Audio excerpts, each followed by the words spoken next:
I move that the question be now put. No. I'm going to call the Honourable Member Steve Chadwick.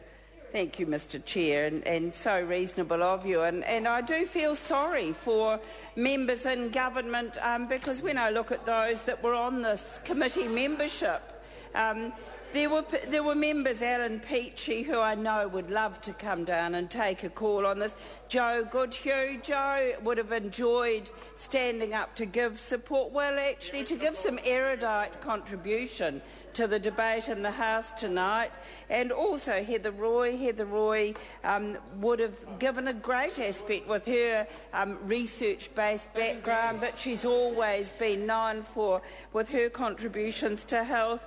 And Louise Upston. So it's a pity tonight that government isn't joining in this fulsome debate, and we've hit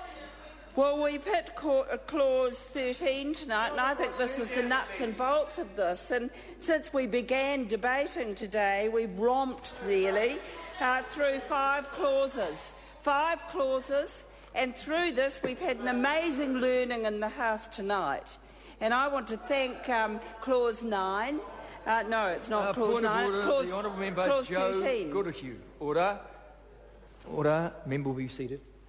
Point of order. Thank you, Mr Chair. Once again, I find that we are transgressing away from the clause under debate. In fact, I haven't heard it mentioned. In fact, once I think I heard clause 9 mentioned. So I'd ask that you ask the member to narrow the debate to the clause, the 12-word clause under debate. Thank you.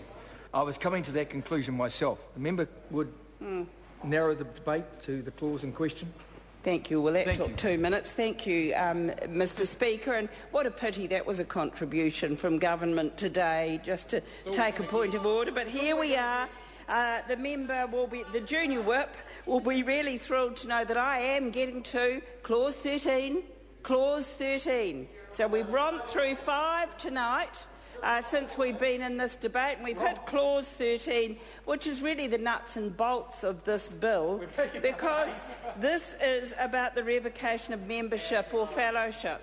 And we've gone through in the previous 5 clauses the fellows, the companions, the honorary members and the honorary fellows, and now we've hit the clause here, which is really the sanction. The sanction given by the Royal Society of their very membership, which is this great society that we all enjoy here in Parliament. And I did hear one of my colleagues, David Shearer, who does know more about this than me, as our science spokesperson, and he doubted that this revocation clause would be needed very often.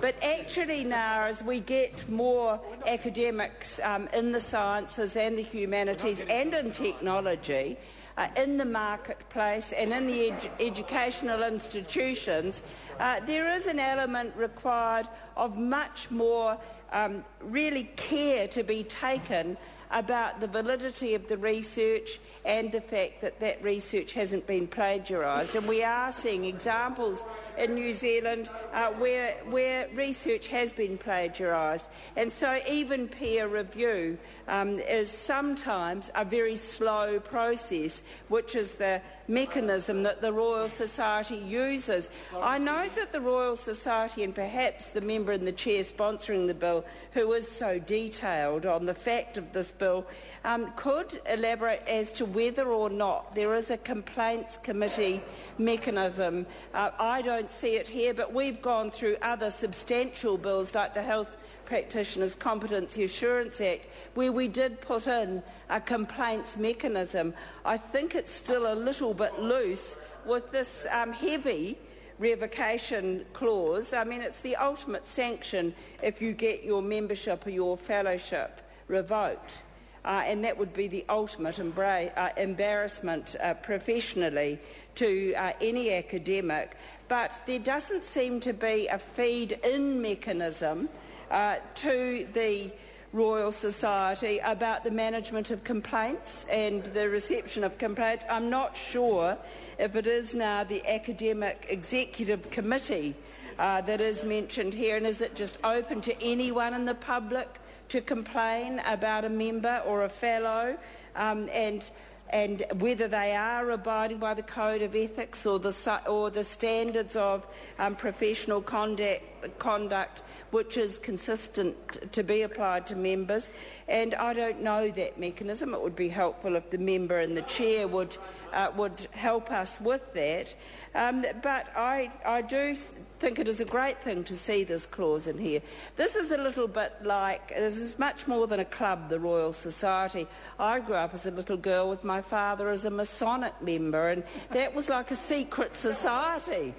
And I used to go and pick Dad up when I got my driver's licence, and I had no idea what they were up to.